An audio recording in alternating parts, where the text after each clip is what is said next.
Hey you guys, I'm Lisa from theScore eSports, and I'm here with Renegades jungler Crumbzz. Now, in that match between you and TIP looked like they had a strong early game, but then you guys won a bunch of team fights and came back. So, what do you think were the key mistakes that TIP made in this match for you guys to get the win? I think the early game was strong, but it ended up being in a way where we wanted to play our own game, but we did it a little too much where we completely disregarded everything that they could be doing. So they kept getting these kills and picks and objectives, and we just felt like, oh, that's not really going to lose us the game. So we just didn't really care, which is a big mistake by all means. But their mistake, I think, happened to be in the draft in their early game. I think they should have shut down the Varus a lot more than they tried to go for. Like they went for him once it was already too late, when he was already very strong. But once they got his flash, Lee Sin and Nazir have a really easy time killing Varus, and they failed to do that. So our strength and main idea of the composition wasn't shut down, and then eventually we were just able to steamroll with a bunch of piercing arrows and win the game.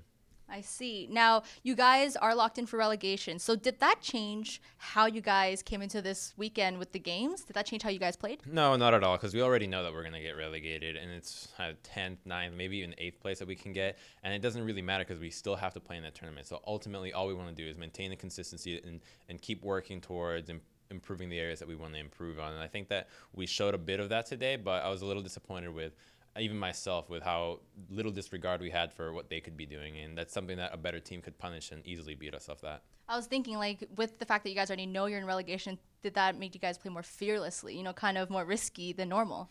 No, I think that fearlessness and maybe risk that we had comes from the success that we've been having during our scrims and just the mentality that we wanted to keep having, which is focus on our game plan. Now we just have to remember to add the element of keep in mind what they want to be doing and don't give them an inch back. So with relegations, it is a best of 5. How do you think the team will perform under those conditions? Well, I think we have really deep champion pools, and that's going to play out excellently for us in the relegations. We all know Seraph can play a wide variety of champions. Same with Ninja in China. I believe he had the most random champions. He was innovating with the Cho middle, the Sejuani middle at some point, just the weirdest thing you could imagine. And then I can play a wide variety of champions, same with our bottom lane. And in the best of 5, coming out with different strategies every single game is a really good way to just completely shut down your opponent and keep them guessing so they never have a read on you. And I think that will help us out quite a bit in the promotion tournament. So is that what we can expect from Renegades coming into relegations? Probably. I mean, we'll play whatever we feel like playing, and then maybe they countered it, switch it up next game. They banned it, do something else, and keep going over and over. And that's usually what happens in best of 5. You play one strategy till it gets banned, move on to the next one, gets banned, move on to the next one, and keep going like that. And that's why teams don't really like the best of 1, because you don't have any diversity. You can just play one champion every week, and if they accidentally don't ban it, then surprise, you won the best of 1. All right, so you guys might actually, be an advantage for you guys. Yeah.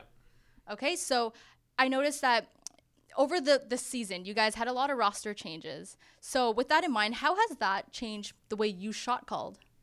Well, at first, it was me doing everything, and that got to be too much.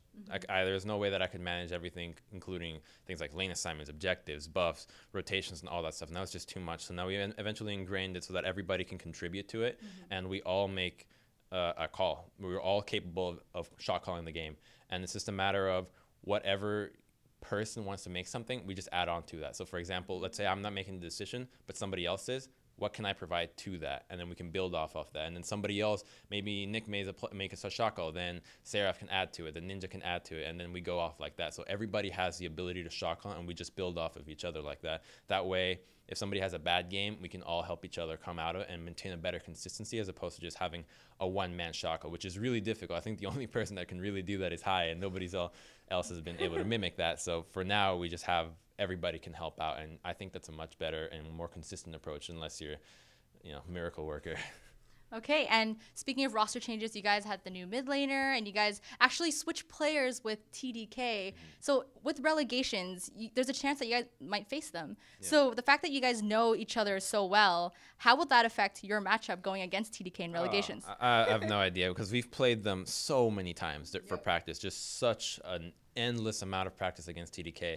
And I mean, they would know what we want to play and vice versa. So we'd have to kind of come up with something new on the spot and see if we can make it work. I think that would be the way that we would go about it. But I mean, we honestly wouldn't want to face them, just because while I think that we're stronger, we've played so much, so we know what they know, and they know what we know, which is not really the position that we want to be in. So hopefully we don't end up facing them.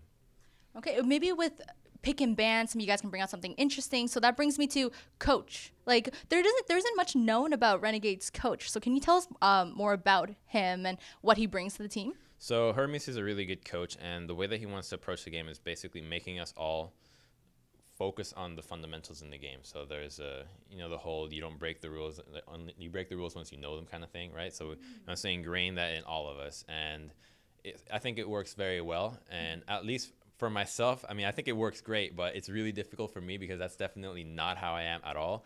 I basically try to break the rules even without knowing them. So then there's always a little bit of conflict between me and him in terms of, no, we should do this. Like, no, we got to remember it in this. So it's a moment of growth for me to be able to take a different perspective and try to do it. So, I mean, I can resist it, but I keep trying to ingrain it in myself, and I think that the rest of the team is doing a good job, and sometimes it even subliminally ends up ingrained into us, which is weird because then some people will complain like, no, I'm doing this wrong, I'm not playing how I used to play before. It's like, well, yeah, because now you're playing this way, and I think that's really great. So I think he's a really good coach, and I mean, I'm sure if somebody interviews him, he'll do an interview and spill the beans if he has any. All right, good to know. Maybe we'll, message him or something. And so your teammate, Seraph, he's been very vocally confident about your team. I think he said you guys are top 2 in NA right now. So is that its sentiment that's shared amongst the team, or is that just Seraph being Seraph? Well, I don't think that we actually think about how strong we can be, because at this point, before we weren't able to scrim all the teams because we were bottom and it didn't look very hopeful for us. But now we actually get the chance to scrim against all the teams, and it does give us a better perspective as to where we stand. And I think that what he said to date, maybe not top 2 just because that's really hard to gauge. We don't even have the opportunity to try to get that again if we're not back in for the summer. So just saying that we're very strong, I think, is a better statement, just so that we know how we can play. We have seen it. We can understand the game. And the synergy, even though it's there, it still could use so much more work because we are new teammates and there is still a bit of a language barrier.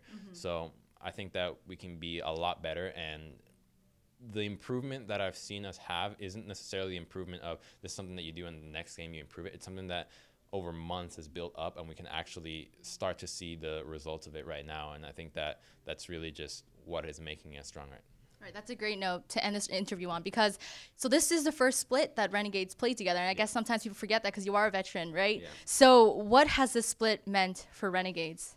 I think obviously we're all disappointed that we had to face the relegations, but I think that towards the end, where we started getting that confidence back with the new roster and building up better synergy and performing better, is giving us a really big boost of confidence and understanding that we can be a lot better than this. Like, we can avoid the relegations, we can stay back in it, and if we do, it's basically another shot at life kind of thing. So I think that that's really what we're gunning for, and I don't think whatever happens, if we make it back to the next split, isn't really the big deal. It's just the fact that we get another chance. All right, good luck with everything. Thank you for the interview. And you guys, thank you so much for watching. If you enjoyed this, be sure to check out the rest of our interviews on our channel.